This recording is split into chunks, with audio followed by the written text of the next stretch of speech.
তাদেরকে কবুল করেন।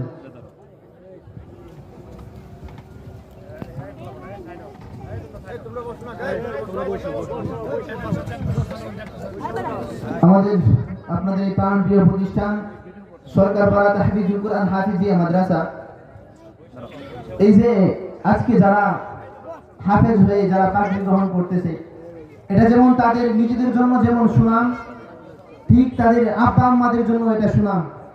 একদিক থেকে তারা দুনিয়ার দিক থেকে যেমন লাভবান হয়েছে, আখিরাতের দিক থেকেও তারা অনেক লাভবান হয়েছে।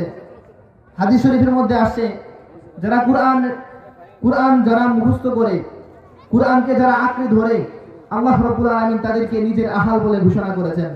সাহাবায়ে কেরাম জিজ্ঞেস করলেন, ওগো আল্লাহর হাবিব, আপনার আহাল কি? আল্লাহ তাআলার আহাল আবার কি?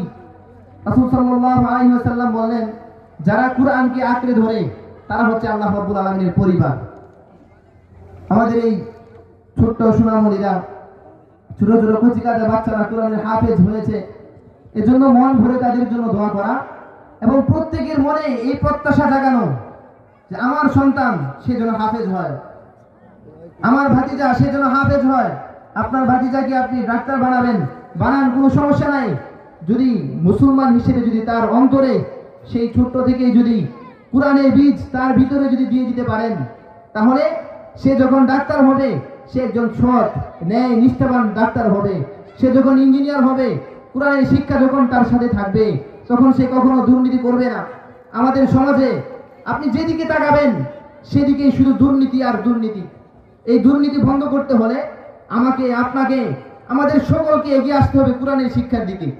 আর এই কোরআনের শিক্ষাকে যদি আমরা আঁকড়ে ধরতে চাই, তাহলে আমাদের আশেপাশে যেই মাদ্রাসাগুলো আছে, এই যে সরকারপাড়া তাহফিজুল কুরআন হাফিজিয়া মাদ্রাসার মতো যেখানে কওমি মাদ্রাসাগুলো আছে, সেখানে আপনার সন্তান, আপনার মেয়ে, আপনার ছেলে, আপনার ভাতিজা তাদেরকে ভর্তি করালে এরা আপনার দুনিয়া এবং আখিরাতেও, আপনার দুনিয়াতেও আপনার মুখ উজ্জ্বল করবে।